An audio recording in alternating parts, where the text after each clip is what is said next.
Hello बच्चों, स्वागत है आपका मेरे इस यूट्यूब चैनल में। इस वीडियो में मैं आपको सॉल्यूशन कराऊंगा जो हमने टेस्ट लिया है आपका। ठीक है, क्लास टेस्ट का जो आंसर्स हैं वो मैं आपको बताऊंगा। तो चलिए देरी ना करते हुए शुरू करते हैं। पहला क्वेश्चन हमारे पास है, अ कंपाउंड CaCl2.6H2O। CaCl2.6H2O, ठीक है, ये हमारे पास एक कंपाउंड है CaCl2.6H2O undergo complete dissociation in water. ठीक है, ये कंप्लीट डिसोसिएशन हो जाता है इसका, कंप्लीट डिसोसिएशन हो जाता है। अच्छा ठीक है, कंप्लीट डिसोसिएशन हो जाता है कहाँ पर? जब हम इसको वाटर में डिसॉल्व करते हैं। ठीक है, तो इसके लिए वांट ऑफ फैक्टर बताओ। ठीक है, तो वांट ऑफ फैक्टर इसके लिए हम कैसे बताएंगे? तो वांट ऑफ फैक्टर मैंने आपको लिखाया है, अगर आप कॉपी खोलेंगे तो वहाँ पर भी मैंने आई की तीन फार्मूले आपको लिखाए हैं, 3 फार्मूले। तो उसी में एक फार्मूला था जो लास्ट में लिखाया था, i equal to total number of moles, total number of moles. ठीक है, total number moles of particle after dissociation divide by total number of moles before dissociation, ये फार्मूला होता है। ठीक है, तो आफ्टर और बिफोर ऐसा फार्मूला होता है। तो जब हम CaCl2.6H2O को जब हम क्या करते हैं, जब हम डिसॉल्व करेंगे वाटर में, तो ये जो CaCl2 है, ठीक है, CaCl2.6H2O ये टोटल 1 मोल है। ठीक है, ये पूरी एक ही क्वांटिटी है। ठीक है, और जब हम इसको डिसॉल्व करेंगे तो हमें मिलेगा Ca2 positive plus 2Cl negative. ठीक है, 6H2O इसमें डिवाइड नहीं होगा, केवल Ca2 पॉजिटिव और 2Cl नेगेटिव ये हमें मिलेंगे। तो नंबर ऑफ मोल्स देखिए आफ्टर डिसोसिएशन हमारे पास कितने हो गए? तो after dissociation I equal to, देखिए नंबर ऑफ मोल्स का मतलब जो स्टोक्योमेट्रिक वैल्यू होती है, यहाँ पर 2 है, यहाँ पर 1 है, तो यहाँ पर है 3 अपॉन, यहाँ पर पे स्टोक्योमेट्रिक कोफिशिएंट क्या है 1, तो 3/1 हो जाएगा। तो आई इक्वल टू हमारे पास आंसर आ जाएगा 3। तो यही इस क्वेश्चन का आंसर था। ठीक है, तो आप देखेंगे जो फर्स्ट क्वेश्चन है उसका जो ऑप्शन नंबर डी है वो ही आपका आंसर होगा। ठीक है, तो ऐसे हम इसको बना सकते थे। कोई बात नहीं, अगर आप एग्जाम में अभी नहीं बना पाए, लेकिन आने वाले एग्जाम्स में आप बनाएंगे इसको, तभी इसको अच्छे से आप याद कर लेंगे। ठीक है, तभी आप इसको बना पाएंगे। बढ़ते हैं अगले क्वेश्चन की ओर। तो अगला क्वेश्चन था हमारे पास, अगला क्वेश्चन था, which of the following aqueous solution will have the highest osmotic pressure. किसका हाईएस्ट ऑस्मोटिक प्रेशर होगा, यानी कि पाई किसका हाईएस्ट होगा ये बताना है। पाई किसका हाईएस्ट होगा ये हमने बताना है। हमें दिया गया है 1% KCl, 1% KCl हमें दिया गया है। दूसरा हमें दिया गया है 1% ग्लूकोज। ठीक है, 1% ग्लूकोज। अगला हमें दिया गया है 1% यूरिया, 1% यूरिया, और अगला हमें दिया गया है 1% CaCl2। तो इनको अगर आप देखते हैं तो हमारे पास फॉर्मूला क्या होता है, हम कैसे बता पाएंगे कि पाई की वैल्यू हाईएस्ट किसके लिए होगी? तो फॉर्मूला हमारे पास होता है पाई इक्वल टू CRT। तो ये तो सब जगह सेम होता है, और हम क्या करते हैं, इसको आई से मल्टीप्लाई कर देते हैं। तो हाईएस्ट वैल्यू पाई की उसके लिए उसकी होगी जिसके लिए आई की वैल्यू क्या होगी, सबसे ज़्यादा होगी, क्योंकि कंसंट्रेशन तो हमारा सेम है, सब 1% ही है। ठीक है, और आई की वैल्यू जिसके लिए सबसे ज़्यादा होगी वही हमारा क्या होगा, आंसर हो जाएगा इसमें। तो सबसे पहले हम आई की वैल्यू निकालते हैं। तो आई की वैल्यू निकालते हैं KCl के लिए। तो KCl जब डिसोसिएट होगा तो बनाएगा K positive plus Cl negative. तो इसके लिए जो आई की वैल्यू होगी वो हो जाएगी 2/1, क्योंकि आफ्टर डिसोसिएशन 2 हमारे पास नंबर ऑफ मोल्स होंगे और पहले हमारे पास 1 था, तो इसके लिए आई की वैल्यू 2 होगी। इसके लिए आई की वैल्यू 2 होगी। अगला है 1% यूरिया। तो 1% यूरिया होता है NH2CONH2। तो NH2CONH2 कोई एसोसिएशन डिसोसिएशन नहीं करता है, तो इसके लिए आई की वैल्यू 1 होगी। ठीक है, इसी प्रकार ग्लूकोज, तो ग्लूकोज भी एसोसिएशन डिसोसिएशन नहीं करता है, तो ये इसके लिए भी आई की वैल्यू 1 होगी। और CaCl2 इससे पहले भी हमने देखा, तो CaCl2 बनाता है Ca2 positive plus 2Cl negative. तो यहाँ पर हमारे पास 3 नंबर ऑफ मोल्स आ जाएंगे। तो 3/1, यहाँ पर पे 1 है स्टोक्योमेट्रिक कोफिशिएंट, तो 3/1 यानी कि आई की वैल्यू इसके लिए क्या आ जाएगी 3। तो सबसे ज़्यादा आई की वैल्यू जो है वो इसके लिए है, CaCl2 वाले के लिए है। ठीक है, तो इसी के लिए हमारी पाई की वैल्यू भी सबसे ज़्यादा होगी। तो आंसर हो जाएगा 1% CaCl2, 1% CaCl2 हमारा क्या हो जाएगा, आंसर हो जाएगा। बढ़ते हैं अगले क्वेश्चन की ओर। तो अगला क्वेश्चन हमसे कह रहा है, a value of KH at 298 kelvin for. ठीक है, अलग अलग हमें वैल्यू दी गई है KH की। ठीक है, तो आपको आना चाहिए। आपसे पूछ रहा है कि when these gases are arrange in increasing order of solubility. ठीक है, यानी कि घटते से बढ़ते क्रम में सॉलिबिलिटी के अगर मैं इनको अरेंज करता हूँ, ठीक है, तो क्या अरेंजमेंट आएगा ये हमें बताना है, और हमें सबकी KH की वैल्यू दी गई है। तो ध्यान रखेंगे कि सॉलिबिलिटी जो होती है वो इन्वर्सली प्रोपोर्शनल होती है KH की वैल्यू के लिए।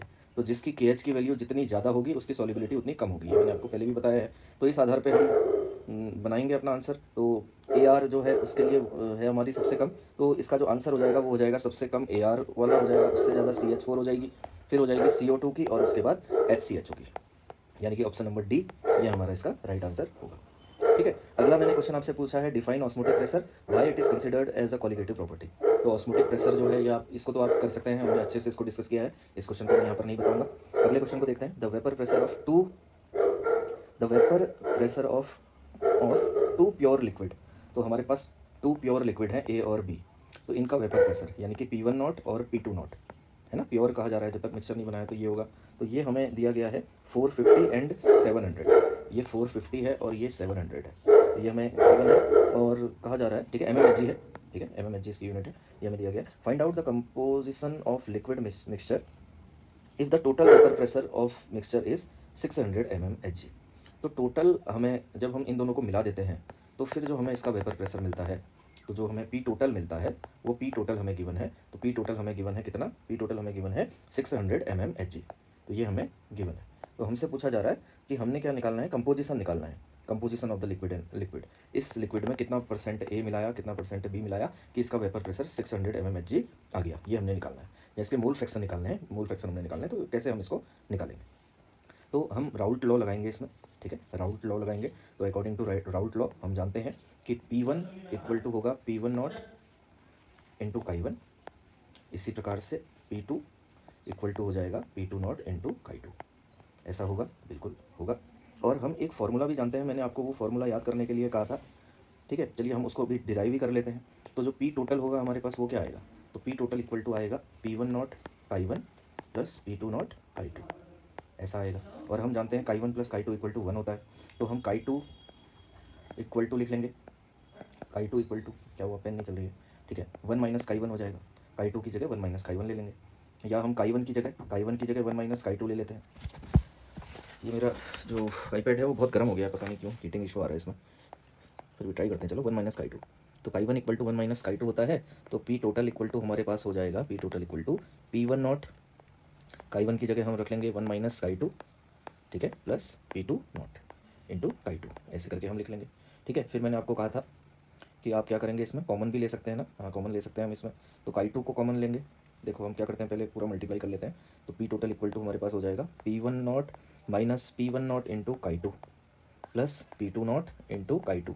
वैसे आपको याद होना चाहिए, लेकिन अगर नहीं याद है तो हम डिराइव कर ले रहे हैं, ठीक है। तो P टोटल इक्वल टू हमारे पास हो जाएगा P total equal to P1 not, यहाँ पर प्लस का साइन लगा देता हूँ, प्लस का साइन लगा देता हूँ, और Chi2 को यहाँ पर ले लेता हूँ, ठीक है। तो यहाँ प्लस का साइन है तो ये P2 जो है ये माइनस में चला जाएगा, ठीक है, P2 नॉट जो है वो माइनस में चला जाएगा, मल्टीप्लाई, अच्छा प्लस का साइन है, यहाँ प्लस का साइन है, P2 नॉट प्लस में होना चाहिए, माइनस में नहीं होना चाहिए। तो P2 नॉट आगे आ जाएगा, ऐसा हो जाएगा, P2 not minus P1 not, ऐसा हो जाएगा, ठीक है। तो ये हमारे पास फॉर्मूला हो गया। P टोटल हमें गिवन है, P टोटल हमें गिवन है 600 mmHg, ठीक है। P1 नॉट हमें गिवन है, P1 नॉट हमें गिवन है 450 हमें गिवन है P1 not 450 plus P2 not minus P1, P2 not है 700 माइनस 450। तो इसको सॉल्व करेंगे तो हमारे पास ये आ जाएगा 450 प्लस 50 का मतलब हो जाएगा 500, यानी कि 250। तो 250 हमारे पास यहाँ पर पे ये आ जाएगा, 250 मल्टीप्लाइड बाई क्या होगा, Chi2। तो यहाँ से हमने Chi2 की वैल्यू निकालनी है।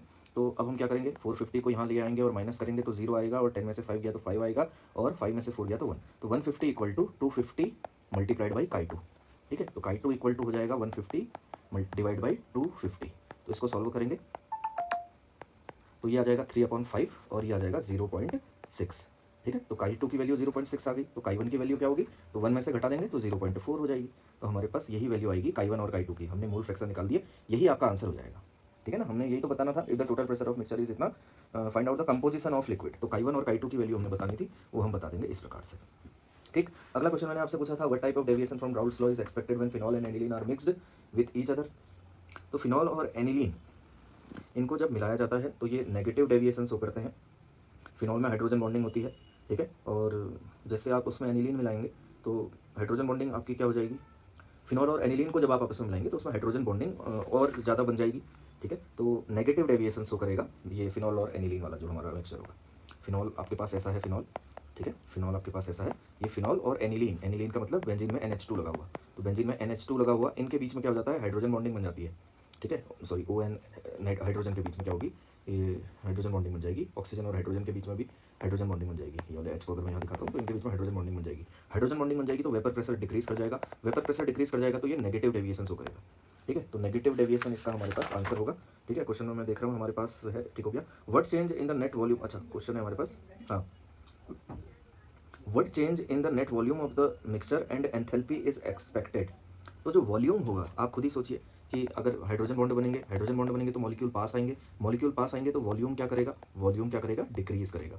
तो वॉल्यूम तो डिक्रीज होगा, और जो एंथैल्पी में चेंज होगा यानी कि डेल्टा एच जो होगा वो हमारा लेसर देन जीरो आएगा। डेल्टा एच जो होगा वो हमारा क्या आएगा, लेसर देन जीरो आएगा। देखिए जो जहाँ पर पे हमारे पास पॉजिटिव, जहाँ पर जो हमारे पास आइडियल सॉल्यूशन होता है वहाँ पर पे डेल्टा एच की वैल्यू जीरो होती है, और जहाँ पर पे नेगेटिव डेविएशन होता है वहाँ पर डेल्टा एच की वैल्यू जीरो से कम होती है। तो इस बात को आप याद रखेंगे कि डेल्टा एच जीरो से कम हो जाएगा। तो यही हमने बताना था, negative deviation, delta H zero से कम और वॉल्यूम डिक्रीज, ये हमने बताना था। तो इस प्रकार से इस क्वेश्चन को करेंगे।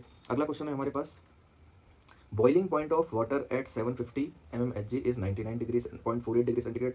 How much sucrose to be added to 500 gram of water such that it boils at 100 degree centigrade. तो बड़ा सरल क्वेश्चन है, कोई बड़ी बात नहीं है। तो सबसे पहले हम क्या करेंगे इस क्वेश्चन को बनाने में, देखिए क्वेश्चन को पहले ध्यान से समझते हैं कि हम कैसे इस क्वेश्चन को बनाएंगे। क्वेश्चन हमसे कह क्या रहा है, देखिए क्वेश्चन हमसे क्या कह रहा है, क्वालिटेटिव प्रॉपर्टी से क्वेश्चन है हमारा। Boiling point of water at 750 mmHg is, ठीक है, हमारे पास एक कंटेनर में वाटर भरा हुआ है, हमारे पास जो प्रेशर है वो है 750 mmHg, ये इसका वेपर प्रेशर है, और इसका जो बॉइलिंग पॉइंट है वो है 99.48 डिग्री सेंटीग्रेड। तो हम इसमें कितनी शुगर मिलाएं कह रहा है, how much sugar to be added to 500 gram, इसकी वैल्यू भी दे दी हमें, क्वांटिटी हमें दे दी कि ये कितना है 500 ग्राम है, 500 gram of water such that it boil at 100 degree centigrade, कि इसका जो बॉइलिंग पॉइंट हो वो कितना हो जाए 100 डिग्री सेंटीग्रेड हो जाए। कितना शुगर हम इसमें मिलाएं कि इसका बॉइलिंग पॉइंट 100 डिग्री शुगर हो जाए और water such that 100 degree centigrade. ठीक है, तो बस ये बड़ा सरल सा क्वेश्चन है। इसमें हम क्या फॉर्मूला लगाएंगे, हम अच्छे से जानते हैं कि delta T B equal to होता है के बी मल्टीप्लाइड बाई हम जानते हैं K B multiplied by M, small M molality. ठीक है, पेन नहीं चल रही है, ठीक है कोई बात नहीं। तो delta T B equal to K B multiplied by M, ये हमारे पास फॉर्मूला होता है। तो डेल्टा टी बी हम निकालेंगे, तो डेल्टा टी बी हो जाएगा हमारे पास 100 माइनस 0.52, यहाँ से आप निकालेंगे तो ये आपके पास 0.52 हमारे पास आएगा, यानी कि 99.48, इसको हम घटाएंगे तो ये हमारे पास आ जाएगा 0.52 इक्वल टू के बी की वैल्यू आपको दे रखी है क्वेश्चन में। तो के बी की वैल्यू आपको दे रखी है, कितनी दी है के बी की वैल्यू, तो के बी की वैल्यू हमें दी है 0.52 ही होती है के बी की वैल्यू। तो इसका मतलब क्वेश्चन बड़ा आसान है, यहाँ से समझ में आ गया। 0.52 हमें दी गई है, और मोलेलिटी होता है नंबर ऑफ मोल्स होता है given mass upon molar mass. तो गिवन मास हमें शुगर का दे रखा है तो वो हमने निकालना है, गिवन मास हमने निकालना है। ठीक है, तो गिवन मास हमने निकालना है, इसको हम एम से दिखा देते हैं या डब्ल्यू से दिखा देते हैं, एम की जगह हम इसको डब्ल्यू से दिखा देते हैं। तो given mass upon molar mass sugar का हमें दिया है 342, और मास ऑफ सॉल्वेंट हमें दिया गया है 500 ग्राम। ठीक है, अब ग्राम में है तो इसको हम क्या करेंगे, यहाँ पर 1000 से मल्टीप्लाई करेंगे क्योंकि किलोग्राम में करेंगे। तो बस इसको सॉल्व करना है, यहाँ से ये कैंसिल हो जाएगा और हमारे पास आ जाएगा 342 मल्टीप्लाइड बाई 500 अपॉन 1000, तो यही हमारा डब्ल्यू की वैल्यू हो जाएगी। ठीक है, तो 500 से 2 टाइम्स कैंसिल हो जाएगा और 2 से इसको काटेंगे तो 2 1 जा 2, 2 7 जा 14 और 2 1 जा 2, यानी कि 171 ग्राम। तो यही हमारा क्या हो जाएगा, आंसर हो जाएगा। ठीक है, तो अब लास्ट क्वेश्चन कर लेते हैं। ठीक है, लास्ट क्वेश्चन है हमारे पास सॉल्यूशन कंटेनिंग, अच्छा 2 क्वेश्चन है अभी हमारे पास, एक तो थ्योरेटिकली है, आप उसको बना लेंगे मिक्सिंग, ये तो बड़ा सरल है, एजियोट्रॉप वाला और राउल्ट लॉ वाला, इसको आप खुद बनाएंगे। मैं आपको एक और क्वेश्चन बता देता हूँ। A solution containing 15 gram of urea, molar mass इतना दे दिया पर litre of solution in water has the same osmotic pressure as a solution of glucose in water, calculate the mass of glucose present in 1 litre of its solution. बड़ा ही अच्छा question है, हमें कहा जा रहा है कि जो ऑस्मोटिक प्रेशर है, और हम जानते हैं ऑस्मोटिक प्रेशर क्या होता है, ऑस्मोटिक प्रेशर होता है पाई। तो ये कह रहा है कि पाई 1 की वैल्यू पाई 2 के बराबर है, तो पाई 1 की वैल्यू होगी क्या, CRT, ये होगी। ठीक है, CRT होगी, पाई इक्वल टू CRT होता है, तो ये इक्वल टू हो जाएगा CRT के। ठीक है, तो RT से RT तो कैंसिल हो जाएगा, C जो रहेगा उसको C1 और C2 मान लेते हैं, तो RT से तो RT कैंसिल हो जाएगा, तो C1 इक्वल टू हमारे पास होगा C2। तो C जो होता है वो मोलरिटी होता है, C क्या होता है, मोलरिटी होता है। ठीक है, C मोलरिटी होता है। तो पहले वाले पार्ट की मोलरिटी हमें गिवन, हमें पता है, कैसे निकालेंगे, गिवन मास जो कि 15 है अपॉन मोलर मास जो कि 60 है, given mass upon molar mass. ठीक है, और 1 लीटर ही है तो ऐसा ही हो जाएगा। ठीक है, इक्वल टू हमारे पास हो जाएगा जो C2 की वैल्यू है, जो जो गिवन मास है दूसरे वाले का, तो दूसरे वाले का है हमारे पास पर litre has the same osmotic pressure, calculate the mass of glucose. अच्छा वो निकालना है हमने, तो डब्ल्यू हमने निकालना है, और मोलर मास हमें दिया गया है 180। तो इतना ही आसान क्वेश्चन है, डब्ल्यू निकालना है, तो डब्ल्यू इक्वल टू हो जाएगा, ये 3 बार कैंसिल हो जाएगा और 45 हमारे पास आंसर आ जाएगा। ठीक है, तो 45 ग्राम आंसर हमारे पास आ जाएगा। तो जिस भी बच्चे को ऐसा लग रहा था कि सर ने बड़े कठिन सवाल दे दिए हैं हमें टेस्ट में, आशा करता हूँ कि ये वीडियो को समझाने के बाद आपको पता चल गया होगा कि क्वेश्चन बड़े ही आसान थे, बड़े जल्दी बन जाते हैं। ठीक है, तो दैट्स इट। बाकी थ्योरेटिकल क्वेश्चन है, बाकी आप बना लेंगे। एक 0.3 ग्राम एसिटिक एसिड वाला जो क्वेश्चन है इसको मैं आपको डिटेल में बताऊंगा कुछ समय बाद, ठीक है। तब तक आप और क्वेश्चंस बनाइए इसके और तैयारी करते रहिए। कोई बात नहीं अगर आपका पेपर अच्छा नहीं हुआ या टेस्ट अच्छा नहीं हुआ, कोई बात नहीं, आगे तैयारी करिए। ऑल द बेस्ट, ठीक है। आगे आपने और एग्जाम, अभी और टेस्ट होंगे आपके क्लास टेस्ट, उसमें अच्छा परफॉर्म कीजिए और ऑल द बेस्ट, ठीक है। ये वीडियो मैं आज संडे को बना रहा हूँ, ठीक है। कल आपका जब एग्ज़ाम हो जाएगा, जब आप घर पहुँचेंगे तो उससे पहले मैं आपको ये वीडियो सेंड कर दूंगा ग्रुप में, ठीक है। तो ठीक है।